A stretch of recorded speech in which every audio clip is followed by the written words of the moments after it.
Thailand's new Prime Minister, Paetongtarn Shinawatra, has laid out her policy plans to Parliament in her inaugural speech. In the address, Shinawatra promised to continue with many of her predecessors' plans to solve the country's economic problems. Shinawatra was sworn in last month after the country's previous Prime Minister was ousted over ethics concerns. DW's Georg Matthes reports. The new Prime Minister holds a special place in this man's heart. Paetongtarn is a huge fan of Paetongtarn Shinawatra, the third member of her family to hold Thailand's highest office. I'm delighted. She's an incredibly capable person. She's inherited the spirit and patience from her father, along with the valuable experience from both her father and her aunt. The taxi driver has met the new Prime Minister's relatives. Her father Thaksin, who recently returned to Thailand from political exile, and her aunt Yingluck, both former Prime Ministers. Paetongtarn Shinawatra has never held elected office before.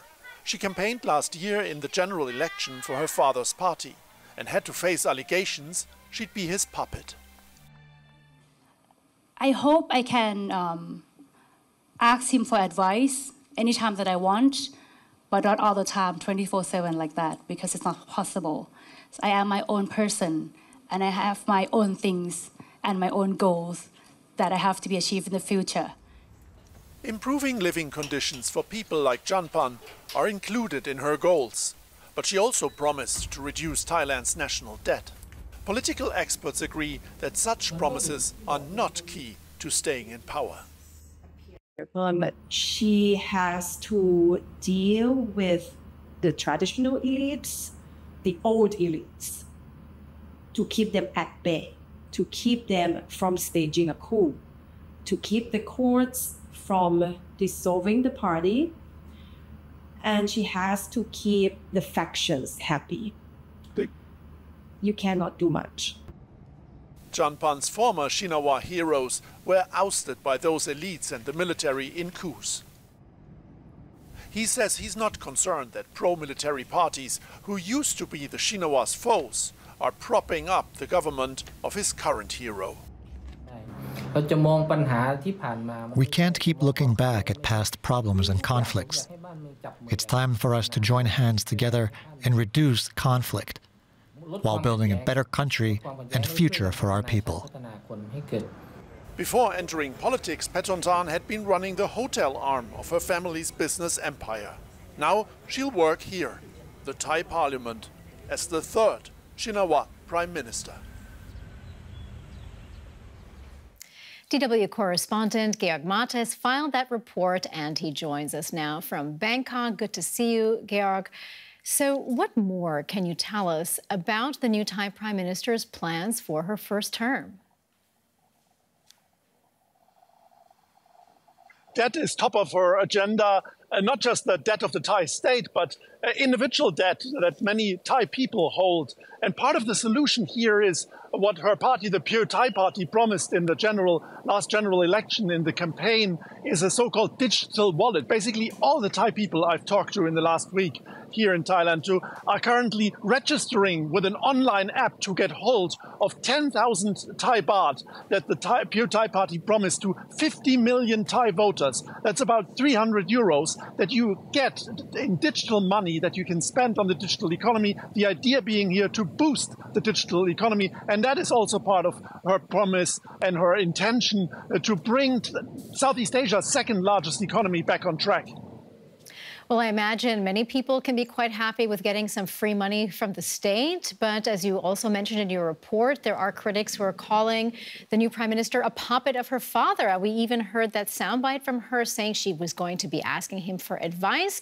And yet she also is going to have to somehow appease so many different factions, the royal, political, military establishment. So, Georg, is she really in a position to achieve anything substantial?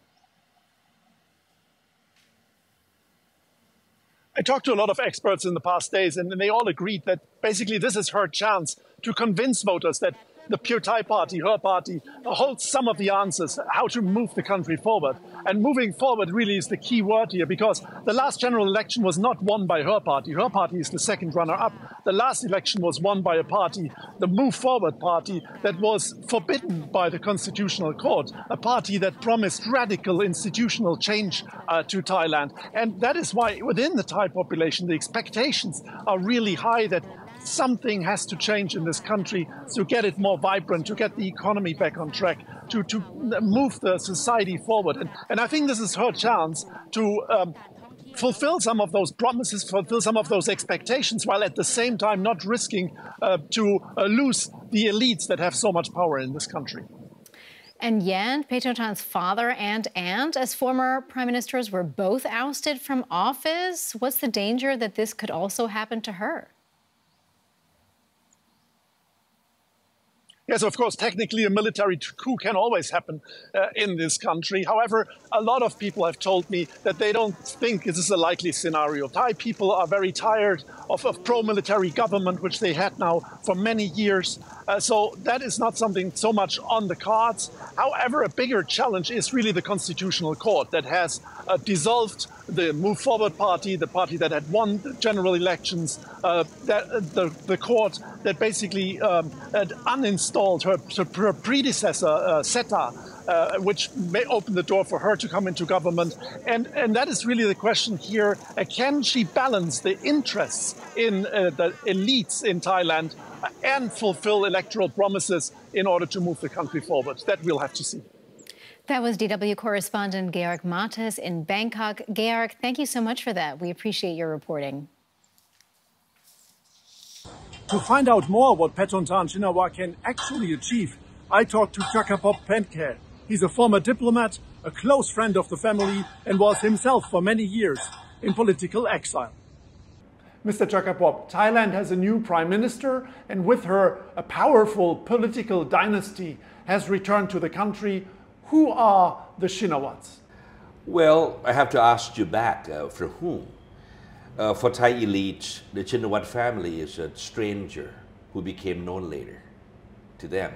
So they have to get to know them, their characters, how they get rich and how they spend the money, or how they would combine power and wealth together, which is a threatening issue for any elites in any country. I believe that for most people, they are a middle-class Chinese Thai family, which means that they do not have the so-called top-of-the-class taste of the Thainess. There are people who can claim to be superior. Where do you think Paetongtarn Shinawatra will set the focus? The father was very engaged in providing more for the rural poor. Well, yes, you're right. Thaksin as prime minister in his 6 years in power paid much attention to the have-nots of Thai society. But you have to be clear about that he didn't have an intention to go into the structural problems of Thailand at the time. He didn't plan to revolutionize it. He just wanted to give more to people who didn't have enough in the areas of the basic needs and, things like that.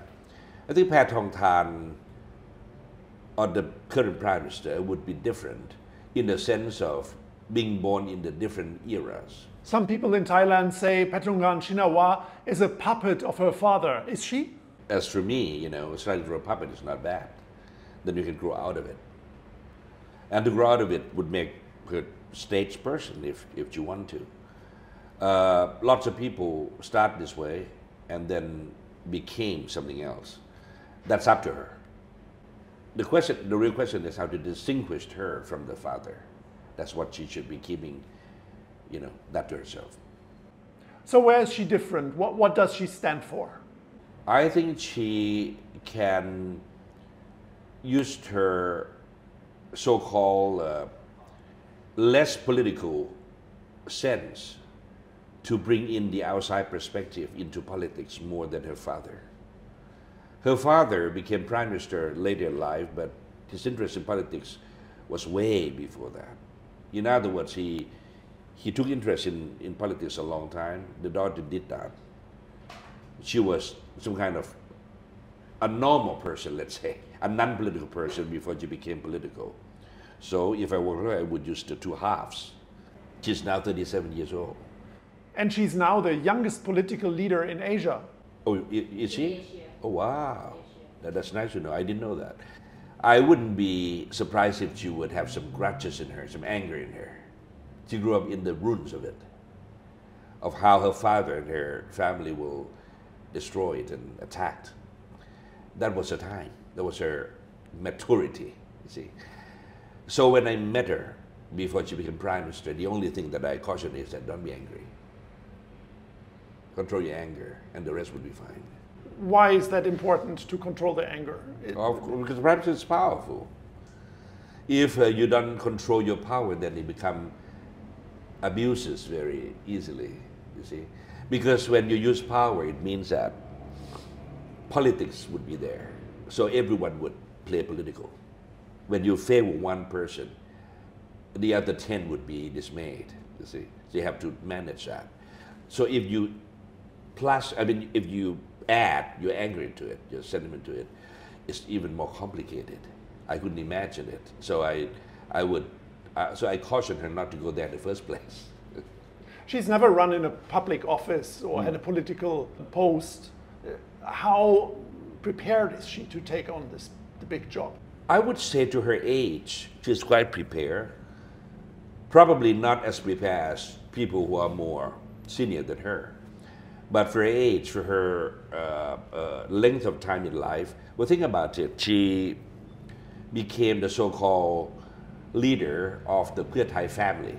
You know, we kind of created that status for her during the election that led to the Setha government. And she did very well.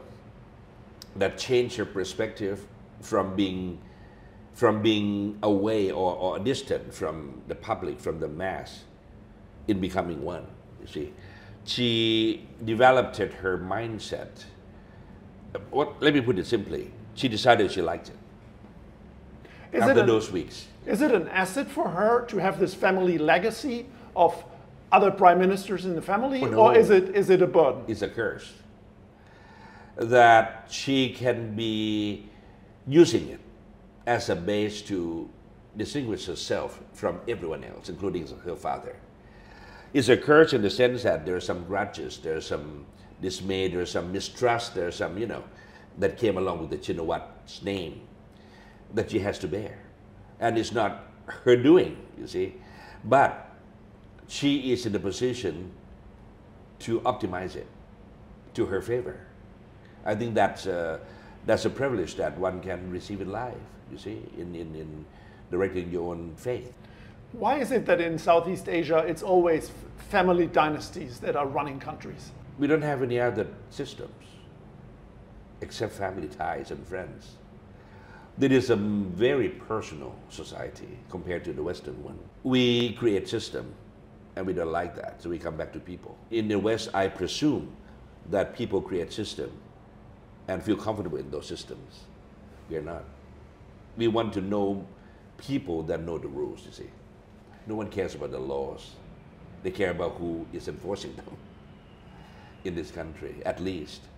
So I believe Southeast Asia is, in general, there's some variation, as you know, because you cover them all, that I think we are village people, still at heart.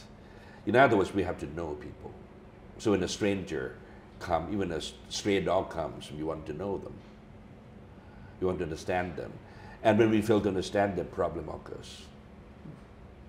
What are the biggest challenges you see in her premiership? She has to be in control of herself, not to be swayed by people around her, given her age. Okay, but there is a presumption. Age doesn't indicate that you are more or less in control of yourself. Secondly, I think economic drought that people are feeling need to be addressed. You see, we proposed digital wallet scheme, which is inefficiently run in the past year. We need to have the answer for that. Are we going forward? Are we stopping it? What would be the compensations? And what would people hope that they would reinvest again for themselves or for their children and families? That is handing out money to poorer Thai families. That is to create the credit line for the poor people to enter the digital economy. Actually, this policy is not to give money at all. It's to create virtual money on a digital account for each person. But we didn't communicate too well. And lots of people interpret it as just money to be given, 10,000 baht, which is small actually. Now, the Pure Thai Party has not won the election, but it is now 10 seats short. Yeah, okay, so it's the second runner-up Yes. In the last election, but it's now in government. Yes. It needed to cooperate with the former enemies, if you want to say, the very people that they pledged to change the system. How difficult a situation is that for a government? We have to work with the establishment, and the Move Forward Party became the arch enemy of theirs. So we have to work with the rest. It's easy. It's simple. This is a transition period. It's not an ideal situation. In terms of political change, what would be your advice? What should happen next? For the government? For the government, for the country?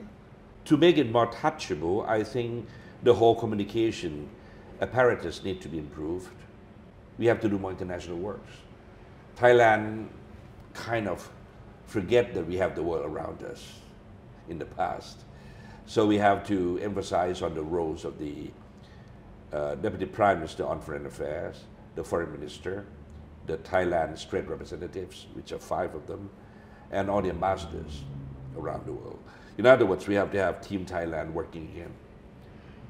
2 prime ministers in 1 year, a political dynasty back in the country, back in the seat of power. Where do you see Thailand standing internationally? Well, they used to have 4 in 1 year in Italy. So I think we're okay. No, it's not good. People need consistency. People need some kind of a sense of having room to breathe, you know, and not changing all the time. Politics is good, but not for all the time. So I think that the Prime Minister each time should learn from the past, the long past or the immediate past, and improve the way it does the business. Like in the past year, we had Prime Minister Sethar, who is incredibly diligent, hardworking. You know, he didn't have time to do anything, but he didn't have time to study politics. I mean, he's a political leader who didn't spend time with politics, so politics overthrew him at the very end. I feel sad for him. I think he would be a good leader in terms of his vision and the way he conducted. But of course, you know, in 1 year, it's not long enough for him to overcome his business-minded experiences. Like he would be very angry in himself that why his order will not execute it. He didn't know how politics work yet, but he would if he was given more time. So I think it's okay. Learning experiences would be conveyed from one prime minister to another.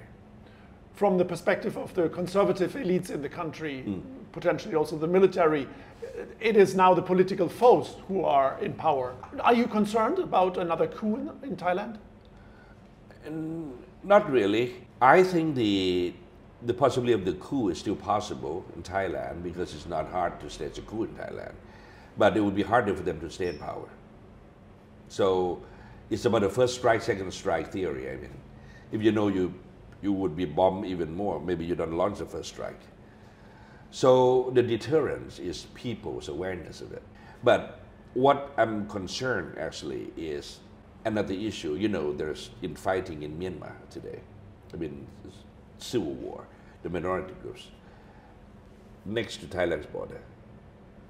So what I'm concerned is that weapons can flow in easily, can add to the complication of the armed struggle. That has to be managed. Mr. Jakrapob, thank you very much for your time. Thank you.